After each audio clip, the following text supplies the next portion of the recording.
Get a £5 free bet every week with Offer Club from William Hill. Simply stake a total of £20 or more across the week on pre-match football accumulators with 4 or more selections, and you'll get a £5 free bet on the Friday. Join William Hill Offer Club on mobile or online now.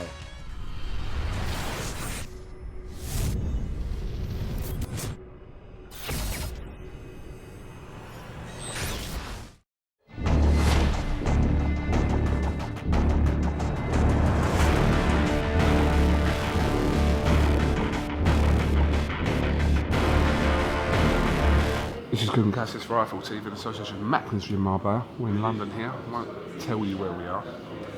No. No, we won't tell you where we are. But I saw someone moaning earlier about the number of adverts that you've got now with your videos. And, you know, valid point, maybe. Anyway, let's talk about the main event, the event of 2016. Triple G against a special one. Just so you got a little interview with Mr. Triple G there. He says he wants street fight, he wants crazy fight. He wants a street fight. I think he's going to get one. I think he's going to get one. I think this is going to be mega. And I'm so excited. I'm so excited. Was it you that said the other day, if this is going to happen for Brook, it's going to happen early for Brook? Or his best chance? No, I don't think I said that. I think that there's so many, you know, when there's a mega fight, it's the unanswered questions, isn't it? Is Kell, you know, people talk about, is he going to carry the new weight through 12 rounds? Just remember one thing. Here's a couple of bits of science for you. When Kell Brook starts the struggle to make welterweight, that normally happens at about 11 stone 6. Okay? So, firstly, there's no struggle to make this weight. He'll be making weight, by the way, but it won't be depleting. Okay? When Kell Brook wakes up, well, actually, after the weigh-in at 147 pounds, the next day he has to be no more than 10 pounds over that limit for the IBF. That's 157. That is so difficult for him to do. Okay, so he'll go to bed, he'll watch everything he eats and the liquid he intakes.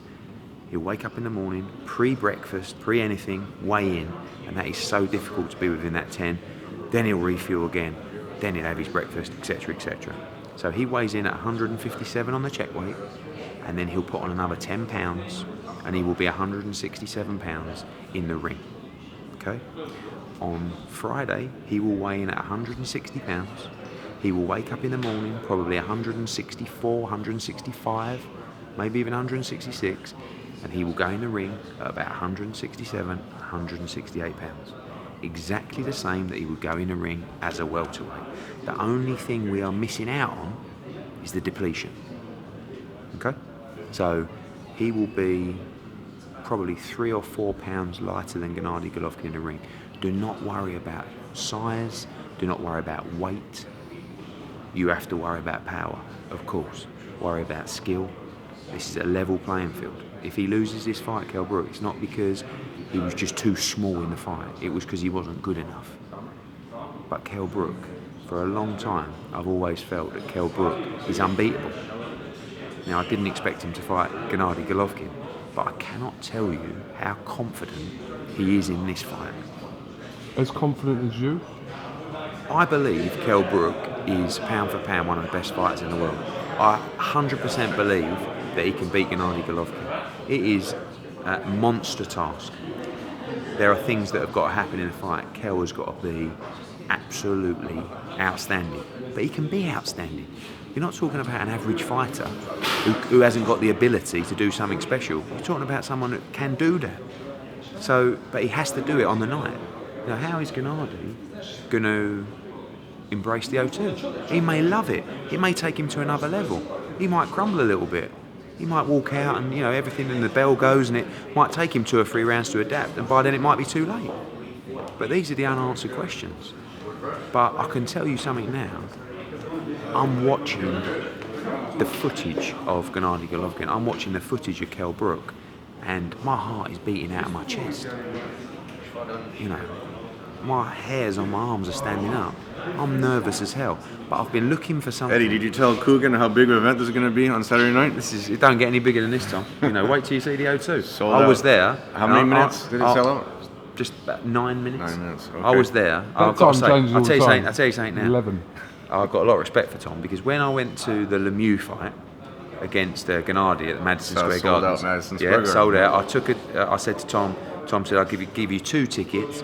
I took my friend, and I thought, what sort of ticket? You know, obviously I didn't pay. He was very kind. He was trying to lure me into a Carl Froch fight at the time, and I turned up with the tickets, and I thought, I wonder where he's going to put me. And I was 5 or 6 rows back, bang in the middle, right?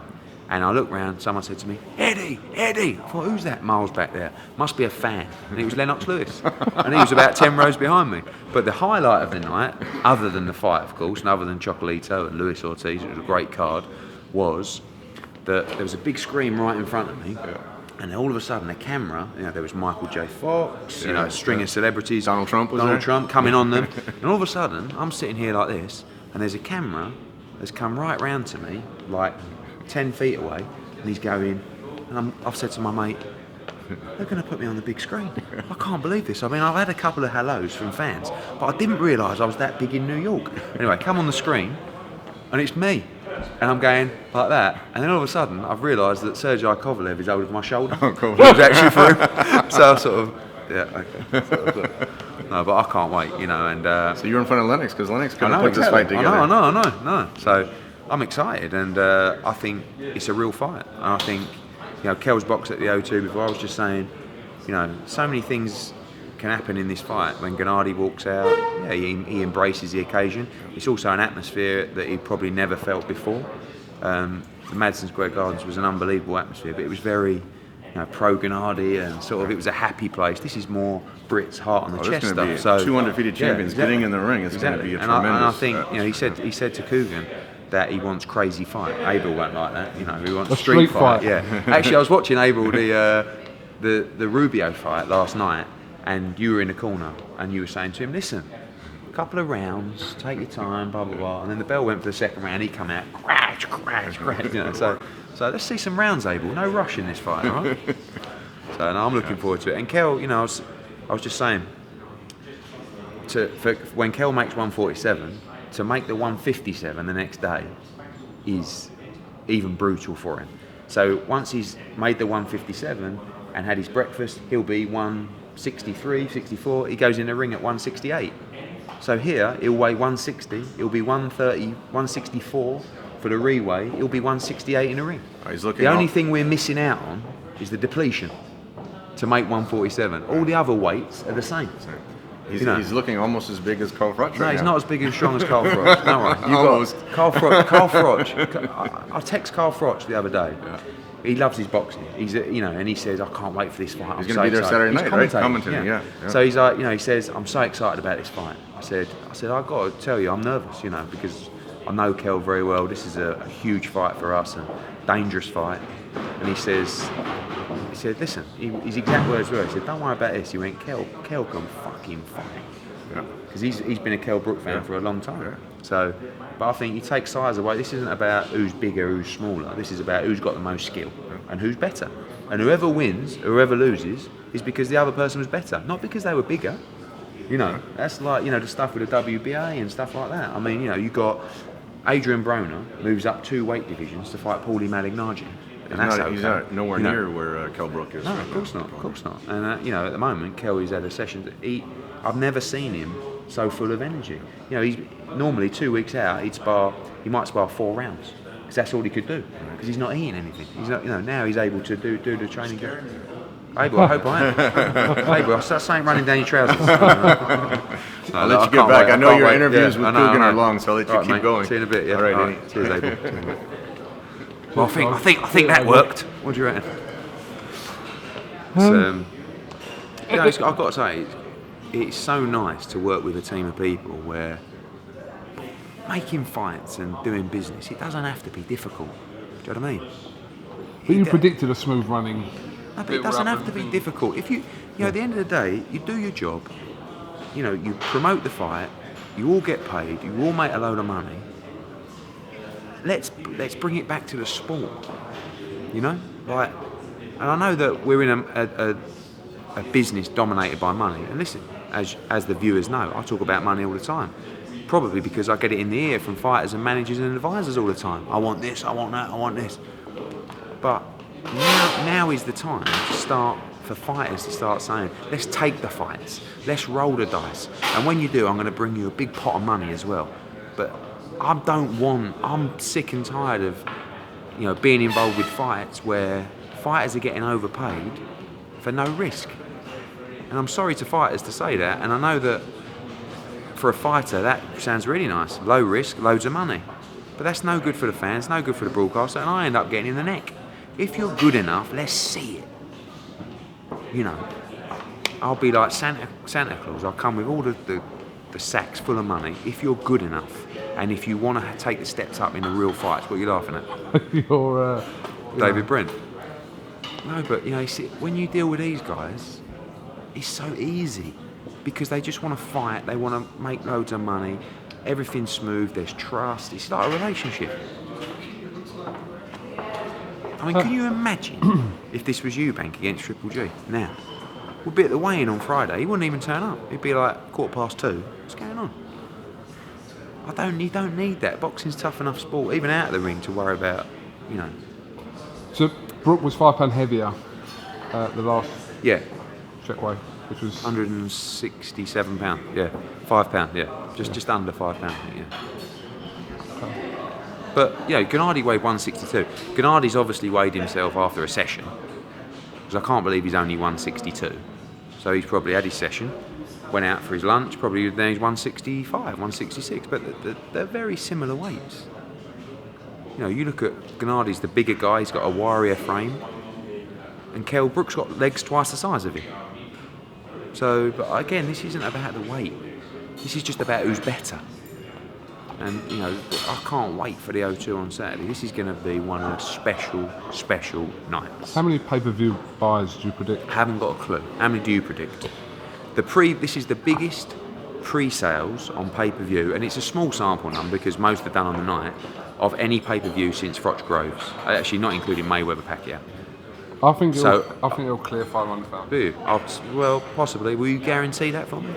I think the range is between 400 and 700,000, and I have not got a clue. It's got to captivate. We know it's got the boxing fans. How many casuals does it captivate? And at the moment, the feedback that I'm getting is a lot. This is a special fighter, Gennady Golovkin, and you're not going to see him fight here very often. So enjoy it. He's fighting, in my opinion, one of the best pound-for-pound fighters in the world against Kell Brook. Back him. He's a Brit.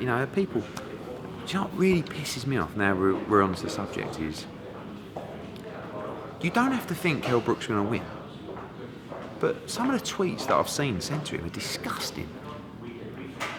But I don't understand how uncomfortable with your life have you got to be to sit there and trying to abuse someone, trying to do something out of the ordinary and achieve a lifelong dream or anything like that. Do you know what I mean? I know exactly what you mean. There's some of these people on Twitter. So you can't win when he fights Jojo. No. What is he Golovkin. saying? It's ridiculous mismatch. You're going to get knocked out. Some of them have been disgusting as well. But I just can't make people out sometimes. I think, and I've been through it 100 times, and these people on social media, these podcast things. I mean, it's like, just go out, have a haircut, and go down the gym and try and nick a bird or something. You know what I mean? What are you doing? It's infuriating. Right. Just a couple of updates on a couple of things. Yeah. Obviously, your Millennium Stadium idea died a death in 2 days. Well, to be honest with you, if you watch the interview back, I said, just a little idea I'm having. Next thing, you're tweeting about it on my behalf, just to let you know, HEARN is planning this. So actually, before I even had that conversation with you, I got in touch with the Millennium Stadium. They said, we've got December 3rd available. December 10th is a pencil booking, but because of the pitch, we're only going to go with one booking in December.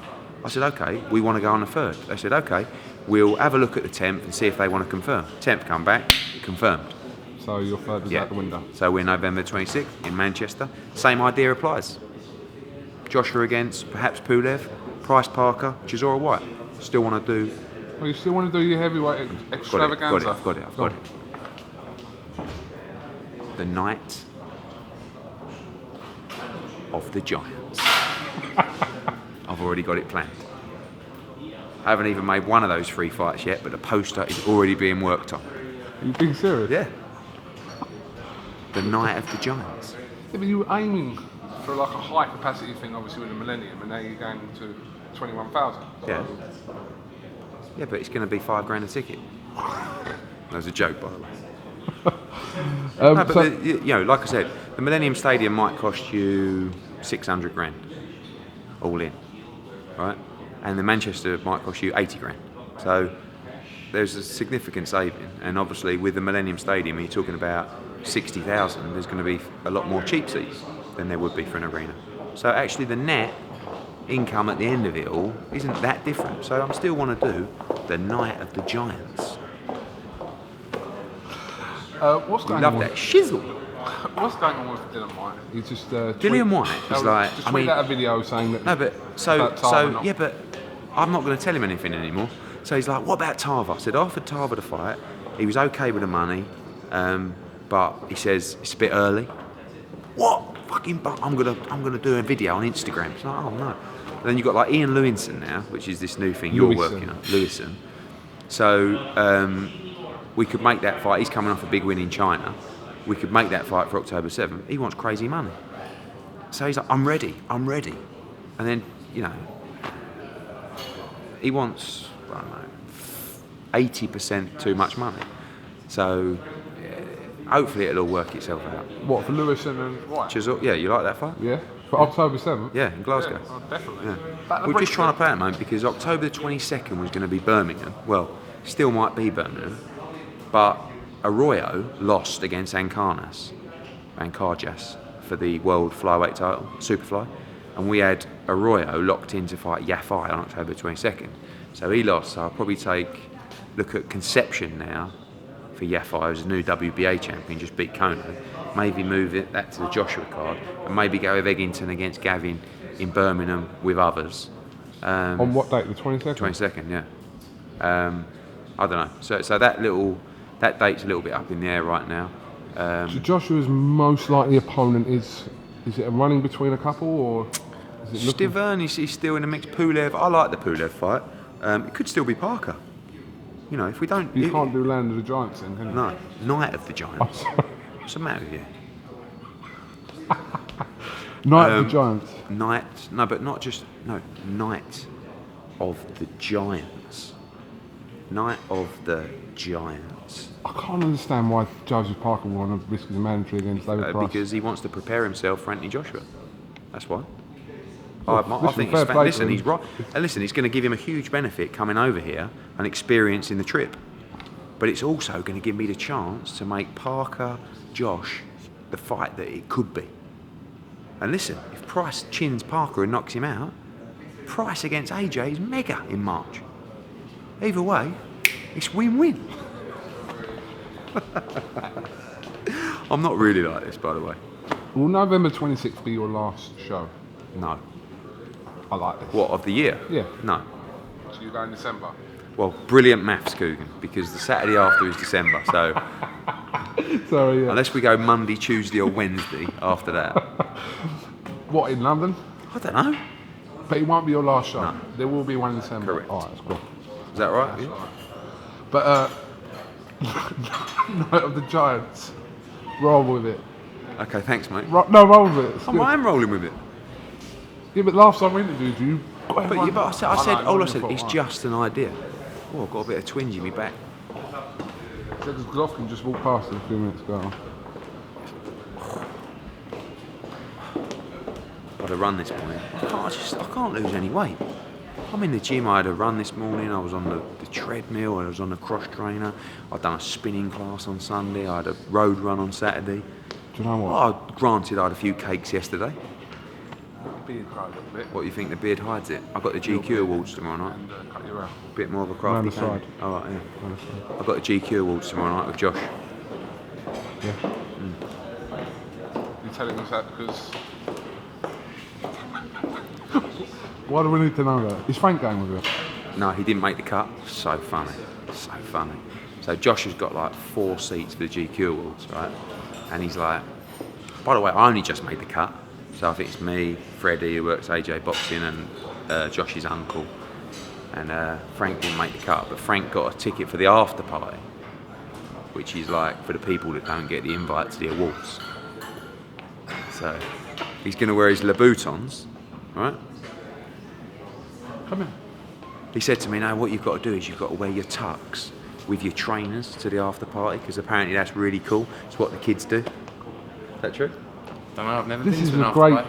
father-son-esque relationship you two have, isn't it? Do you know when I was on the beach in Mallorca, this little girl came up to my wife and said, is that your dad? To me. She said, sorry? She went, is that your dad? And I actually sat up and said, no, me. Yeah, is that your dad? I mean, I've got a few grey hairs on the chest, but...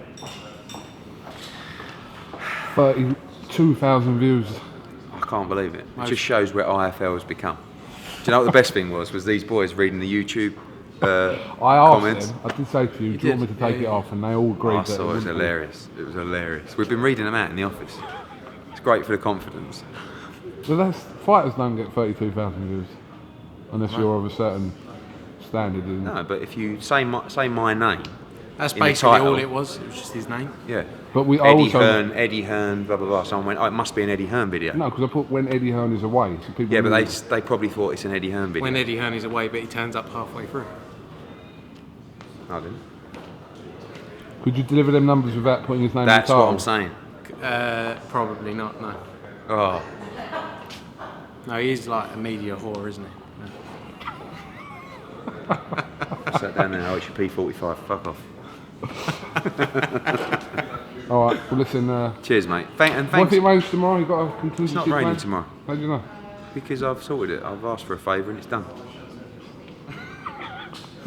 You say it like you did it. You actually did that. I did. It's going to be 24 degrees, a little bit overcast, no rain. From 12 o'clock tomorrow, Conor Benn, Casimiro, Charlie Edwards, Lee Haskins, Gennady Golovkin, and a special one, Kell Brook, at the Covent Garden Piazza, same place as the weigh-in last time. Come down, enjoy yourself. Soak up the atmosphere of the fight of 2016. Completely cut you off then. Go on, And get go. ready for the night of the Giants, 26th of November. It might end up being the night of the Giants with Scott Quigg, Cal Yefai, and a few other smaller chaps. Chaps. Chaps? Chaps, Yeah. All right. All right. Okay. Eddie, thank you very much for your Cheers.